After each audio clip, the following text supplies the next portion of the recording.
Ce qui détermine votre type de cheveux, c'est la génétique. Et si celle-ci ne vous permet pas d'avoir les cheveux longs jusqu'en bas du dos, vous n'aurez jamais les cheveux longs jusqu'en bas du dos. Par contre, ce qui vous permettra de maximiser votre longueur et de garder des cheveux en bonne santé, c'est une bonne routine capillaire. Et aujourd'hui, je suis là pour vous aider à la construire. Générique.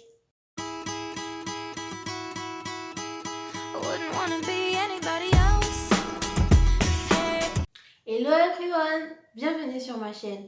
Pour les nouveaux, je me présente. Je m'appelle Jennifer, aka Jenny Jolie. C'est moi. Et sur cette chaîne, on parle de phénomènes de société, on parle de mode, de beauté et d'entretien du cheveu crépus essentiellement. Et dans la vidéo d'aujourd'hui, je vais vous expliquer comment construire votre routine capillaire. Mais tout d'abord, qu'est-ce qu'une routine capillaire? Eh bien, une routine capillaire, c'est un ensemble d'étapes que tu vas suivre régulièrement pour prendre soin de tes cheveux. Disclaimer 1.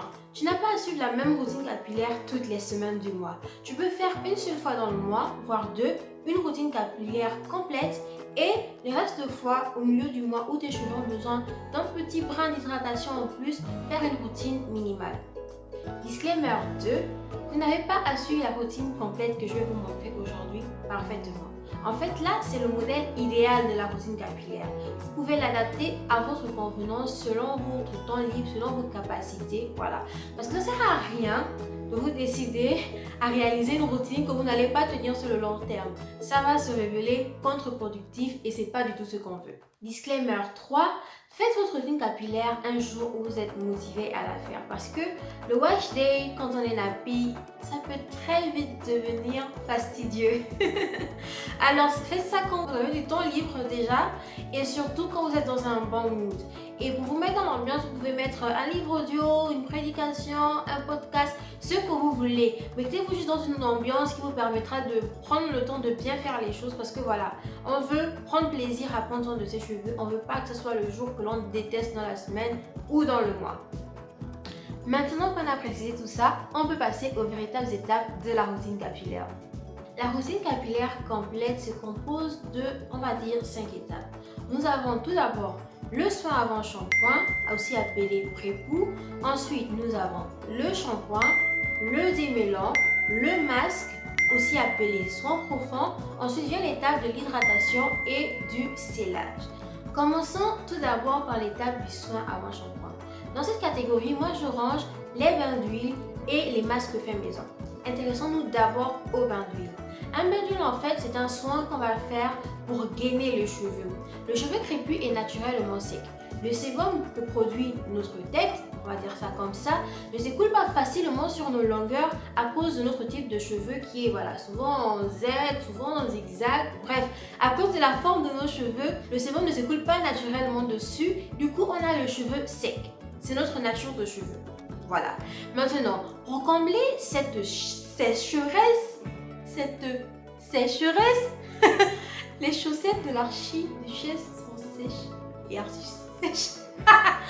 Qu'est-ce qu'elle avait fait? Enfin bref, pour combler cette sécheresse, voilà, c'est dit, il faut apporter de l'huile nous-mêmes à nos cheveux. Voilà, il faut les graisser. Et le bain d'huile alors va permettre de gainer le cheveu, de le nourrir et c'est très bien lorsqu'on a les cheveux crépus. Pour réaliser un bain d'huile, ce n'est pas compliqué. Tout d'abord, vous allez démêler vos cheveux, vous allez les humidifier. Ensuite, vous allez faire chauffer vos huiles, idéalement en bain-marie. Et ensuite, vous allez appliquer les huiles sur vos cheveux, faire quelques tresses, voilà, emballer avec un sachet plastique ou papier film pour que la chaleur pénètre bien les huiles, rentre à l'intérieur de vos cheveux. Vous laissez poser un temps et ensuite, vous lavez vos cheveux. Si vous ne savez pas quelles huiles fonctionnent très bien avec vos cheveux, je vais vous inviter à utiliser une ou deux huiles seulement. Et si pendant que vous appliquez, vous voyez qu'il y a une définition de boucle qui apparaît, c'est que les huiles fonctionnent bien avec vous. Sinon, changez d'huile la prochaine fois. Passons maintenant à l'étape du soin fait maison ou masque fait maison. Dans cette catégorie, en fait, moi je range tous ces petits masques que l'on peut faire soi-même à partir des éléments que nous offre la nature et que nous avons déjà dans nos cuisines. Vous pouvez faire un masque à la papaye, à la banane, à l'avocat. Il vous suffit de rajouter quelques huiles, parfois un peu d'ail parce que c'est idéal pour la pousse du cheveu. Ou bien un peu d'oignon, c'est idéal pour la pousse du cheveu, même si l'odeur reste assez longtemps, du miel, des œufs, bref quoi. Tous ces petits éléments que nous offre la nature et qui nous permettent de nourrir et d'hydrater nos cheveux. Un masque peut être soit hydratant, soit protéiné. Un masque hydratant, ça va être un masque qui va vraiment enrichir vos cheveux en apport d'eau. Voilà, un masque à la papaye va apporter beaucoup d'eau à vos cheveux parce que la papaye, c'est un fruit qui en contient beaucoup. Et pour, par exemple, mettre un apport en protéines à vos cheveux, vous pouvez rajouter des œufs. Voilà, les œufs sont d'excellents apports en protéines, ou bien vous pouvez rajouter de l'eau de riz parce que le riz aussi apporte beaucoup de protéines à l'organisme et aux cheveux. Intéressons-nous maintenant à l'étape du shampoing. C'est une étape assez basique, assez classique, mais tout aussi importante. Parce qu'un cheveu sale, c'est un cheveu qui ne pousse pas. Parce que si vos pores sont obstrués par la saleté, comment voulez-vous que vos cheveux poussent? Ça ne se peut pas tout simplement. Du coup, je vais vous inviter à vous laver les cheveux à chaque fois que vous sentez qu'ils sont sales ou qu'ils sont secs. Je peux vous dire une fois dans le mois, 2 fois dans le mois, mais non, ça dépend simplement de vous et de comment vous manipulez vos cheveux tout au long du mois, tout au long de vos semaines en fait. Un shampoing peut être soit clarifiant, soit hydratant. Un shampoing hydratant, c'est un shampoing qui va rapporter de l'hydratation, de l'eau aux cheveux en même temps qu'il va les laver. Alors qu'un shampoing clarifiant, c'est un shampoing qui va vraiment laver vos cheveux en profondeur. Comme bon shampoing clarifiant que vous pouvez facilement trouver, il y a les poudres indiennes comme la poudre de Shikakai ou bien le savon noir africain. Voilà, ça coûte pas grand chose et ça lave super bien les cheveux sans les assécher. J'ai quoi avec ce mot? Vous pouvez aussi décider d'opter pour la technique du low pouce, c'est-à-dire laver plusieurs fois dans le mois vos cheveux avec un démêlant et juste une fois dans le mois par exemple, laver vos cheveux avec un shampoing. Les personnes qui font ça, c'est parce que peut-être ils ont le cuir chevelu sensible et qui trouvent le shampoing beaucoup trop agressif pour leurs cheveux. Vous pouvez aussi utiliser la technique du no pouce, c'est-à-dire je n'utilise jamais de shampoing, je me lave uniquement les cheveux soit au démêlant ou à l'eau. À l'eau, je trouve ça un peu trop weird. Parce que franchement, se laver les cheveux juste à l'eau. Je sais que même pour le corps, il y a des personnes qui font ça. J'avais vu ça dans un reportage. Des personnes qui se lavent le corps uniquement à l'eau. Ouais. Pareil qu'au début, tu vas sentir un peu mauvais, mais progressivement, ton corps va commencer à réguler la production de sébum, un truc du genre. Et donc, tu seras propre sans avoir besoin d'utiliser de savon. C'est bizarre, mais bon, si ça vous intéresse, faites des recherches là-dessus. On va maintenant passer à l'étape du démêlant. Comme pour le shampoing, le démêlant, c'est une étape classique. Un bon démêlant, c'est un démêlant qui va vous permettre de bien démêler vos cheveux sous la douche sans trop de complications, d'enlever les nœuds, de définir les boucles, tout simplement quoi. Donc vous pouvez vous maximiser et faciliter votre démêlage, sélectionnez vos cheveux lorsque vous allez les démêler et procéder par tas. C'est toujours l'idéal. Comme pour le shampoing aussi, il y a souvent des produits à éviter. Si vous voulez une vidéo là-dessus, je peux vous la faire à part parce que il y a tout un tas de produits à éviter quand on veut garder ses cheveux naturels, comme les sulfates qui vont assécher les cheveux. Et voilà quoi, donc si c'est un sujet qui vous intéresse, je peux faire une vidéo spéciale là-dessus. Mais globalement, le shampoing, le démêlant, l'utilité, on connaît tous. Après le démêlant, vient l'étape du masque au soin profond. Personnellement, c'est une étape que je ne fais pas très souvent parce que je préfère faire un soin avant shampoing qu'un soin après shampoing et je ne fais jamais les deux, j'ai la flemme. Il faut déjà savoir que moi-même en général, j'utilise un shampoing 2 en 1, un co-wash qui va faire à la fois et shampoing et démêlant parce que souvent j'ai la flemme de faire et le shampoing et le démêlant. Donc imaginez bien faire un masque avant le shampoing, puis un masque après le shampoing, ça fait beaucoup trop. Ici, vous pouvez tout aussi bien faire un masque maison, c'est à votre convenance. Mais moi, je préfère ici faire un masque acheté dans le commerce parce que ça évite les résidus. Si vous faites un masque maison et que vous utilisez de la papaye ou bien de l'avocat, il est possible qu'il reste des résidus dans vos cheveux après le rinçage. Et même si vous mixez très bien par exemple, et que vous mettez de l'ail ou de l'oignon, l'odeur peut rester dans vos cheveux et vous aurez envie de vous relaver les cheveux. C'est pour ça que moi, lorsque je fais un soin profond, je vais plutôt privilégier les masques achetés dans le commerce que je peux enrichir ou pas. Je tenais à préciser qu'après l'étape du masque, vous pouvez utiliser une eau infusée. C'est une sorte d'étape bonus. Ça permettra de refermer les cuticules du cheveu et d'apporter de la brillance. Comme eau infusée très connue, on a l'eau au vinaigre de cidre ou l'eau de bissap.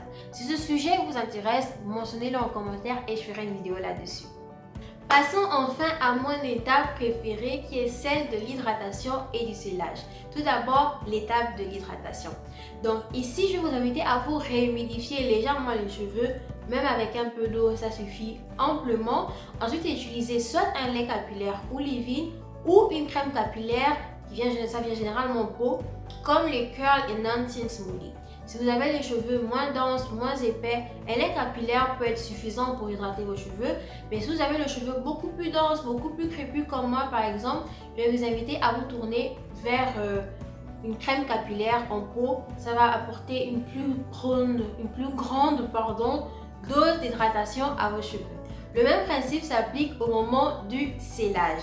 Donc, si vous avez les cheveux moins denses, moins épais, une huile peut être totalement suffisante pour sceller votre hydratation.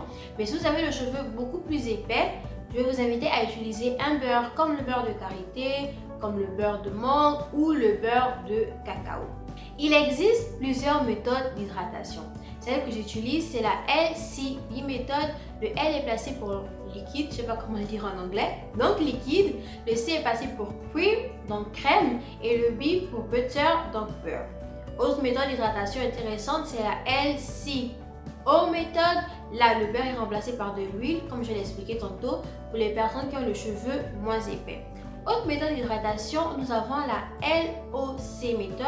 Là, vous pouvez remarquer que le oil est passé avant le cream, donc l'huile est mise dans les cheveux avant la crème. Et ça, je trouve pas ça très intéressant parce que pourquoi sceller l'hydratation et ensuite mettre une autre source d'hydratation? Parce que la crème que vous mettez à la fin là, elle va s'évaporer. Qu'est-ce qui la protège? Vous voyez un peu le topo? C'est pas très malin.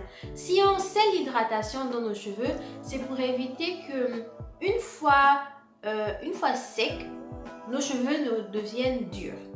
Je sais pas si vous me comprenez. Par exemple, prenons 2 verres d'eau. Dans un verre d'eau, on va mettre de l'huile par-dessus. Dans un autre verre d'eau, on va juste mettre de l'eau. On va poser ces 2 verres d'eau au soleil. Un soleil bien équatorial. Il fait bien chaud là.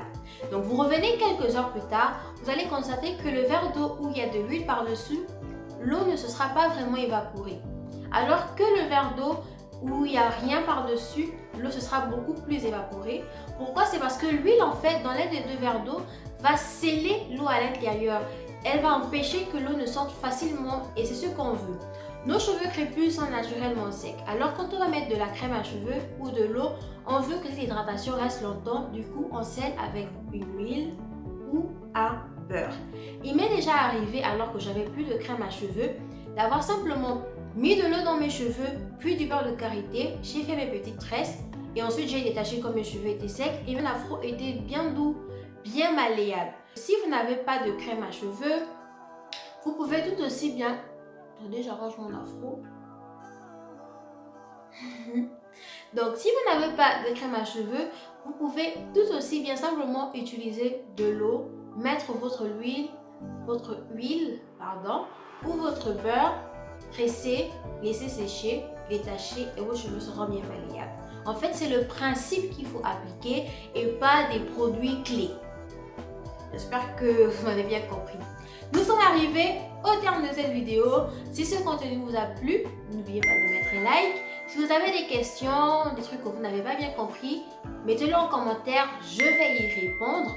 Je vais vous inviter à vous abonner si ce n'est pas déjà fait, à partager cette vidéo, à la liker et patati et patata. Du coup, je vous dis à la prochaine pour plus de contenu. Bye bye! Je suis un enfant de tes